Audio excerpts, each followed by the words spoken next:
Regarding potential foreign military contingents in Ukraine, it is one of the root causes behind drawing Ukraine into NATO. Therefore, if some troops appear there, especially now during military operations, we proceed from the fact that these will be legitimate targets for destruction. রাশিয়ার president Vladimir Putin সাম্প্রতিক এক অর্থনৈতিক ফোরামে Ukraine নিয়ে একটি গুরুতর সতর্কবার্তা দিয়েছেন। তিনি বলেছেন, যদি ইউক্রেনে কোনো পশ্চিমের দেশ তাদের সেনা মোতায়েন করে, তাহলে সেই সেনাদের রাশিয়ার কাছে বৈধ লক্ষ্য হিসেবে গণ্য করা হবে। এটি এমন এক সময়ে বলা হয়েছে যখন ফরাসি প্রেসিডেন্ট এমানুয়েল ম্যাক্রো ঘোষণা করেছেন যে 26টি দেশ যুদ্ধোত্তর সময়ে ইউক্রেনকে নিরাপত্তা গ্যারান্টি দেবে। এই ঘোষণার মধ্যে আন্তর্জাতিক বাহিনী মোতায়েনের সম্ভাবনাও রয়েছে। পুতিন বলছেন, যদি ভবিষ্যতে কোনো শান্তি চুক্তি স্বাক্ষরিত হয়, তখন বিদেশি সেনাদের উপস্থিতি ইউক্রেনে কোনো কার্যকারিতা রাখবে না।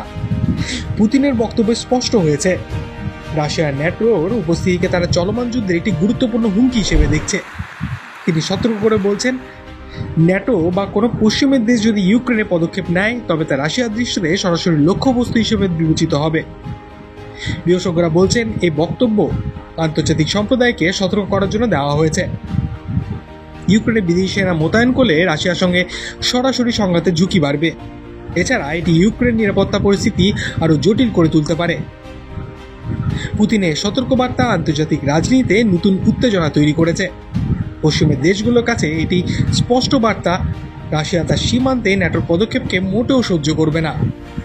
ইউক্রেনে বিদেশি সেনাদের মোতায়েন যে কোনো পদক্ষেপকে রাশিয়ার জন্য বড় ঝুঁকি হিসেবে দেখা হবে। সংক্ষেপে বলা যায়, পুতিন হুঁশিয়ারি আন্তর্জাতিক সম্প্রদায়কে সচেতন করে দিচ্ছে এবং ইউক্রেনে ভবিষ্যতের পদক্ষেপ নিয়ে মার্কিন যুক্তরাষ্ট্র সহ পশ্চিমের দেশগুলো নতুনভাবে পরিকল্পনা করতে হবে।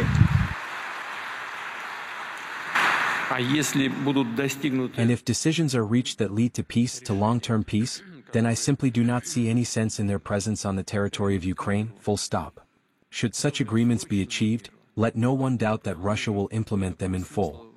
Until very recently, the leadership of the Kiev regime were not speaking about us unflatteringly, to put it softly, and excluded any direct contact opportunity. Now we see that they ask for these contacts, propose at least. I have already said many times, I am ready for those contacts. I've said I'm ready. Please come.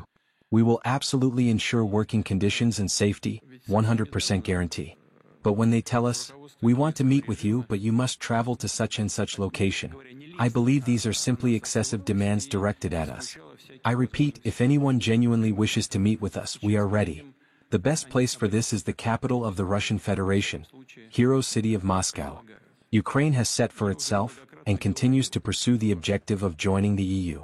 Let me repeat, this is Ukraine's legitimate choice in how to shape its international ties, how to safeguard its economic interests, and with whom to form alliances.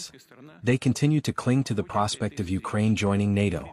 This is the thing that is entirely unacceptable to us. Even though every nation has the right to choose how to ensure its own security, such matters cannot be resolved without regard for Russia's security. This is guided by a fundamental principle listed in European documents: the security of one country cannot be built at the expense of another's.